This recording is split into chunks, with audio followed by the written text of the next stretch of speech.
For most of us, our mindset begins in elementary school when we get the first glimpse of what we were able to do compared to what others can do.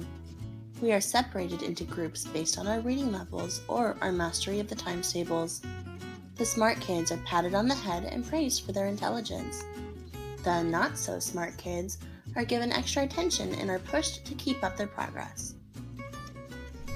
Unfortunately for the smart kids, there is no such push to improve.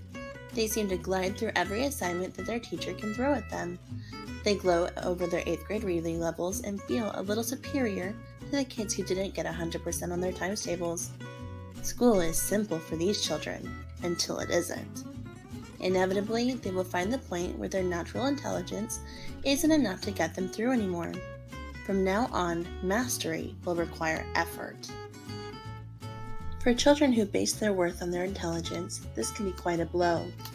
Suddenly, they feel out of their depth and they haven't had to develop the skills necessary to push when things get hard. They might, at this point, feel like they aren't good enough. They want to return to the activities that were easy and enjoyable, and they want to be praised for their intelligence like they once were. These children are not any less smart than they once were, however. They are simply suffering from a closed mindset. Let's turn to a new scenario.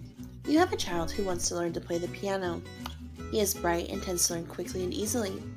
You want to find a teacher that will help him to love and play the piano for many years and help him to achieve his goal of being a great pianist.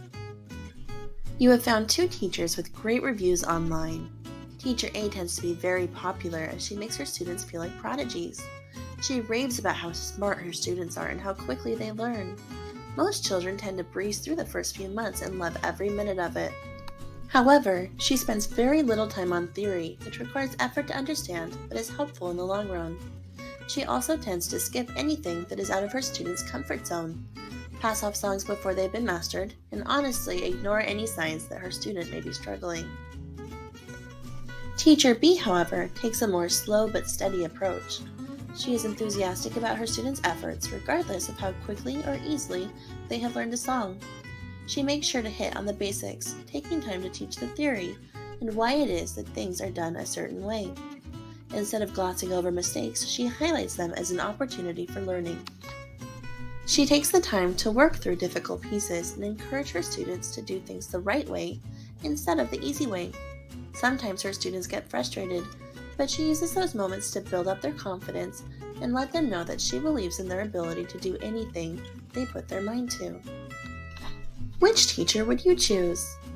While Teacher A is a great short-term teacher and might make your child excited and enthusiastic about the piano to begin with, her strategy is one that does not work well in the long term.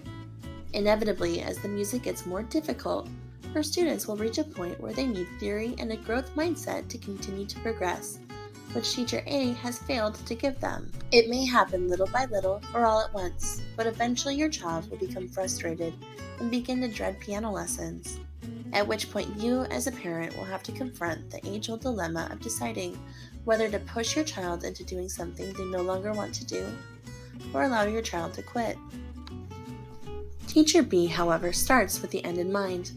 She purposefully cultivates a growth mindset and maps out a plan of success for your child by ensuring that they are given the tools necessary along the way. By taking the time to address difficulties as they arise, she validates feelings of frustration and teaches your child how to deal with them.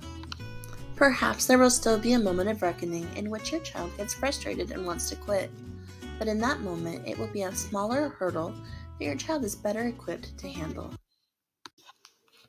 In the end, Teacher B is much more likely to help your child reach his long-term goals and become an excellent pianist.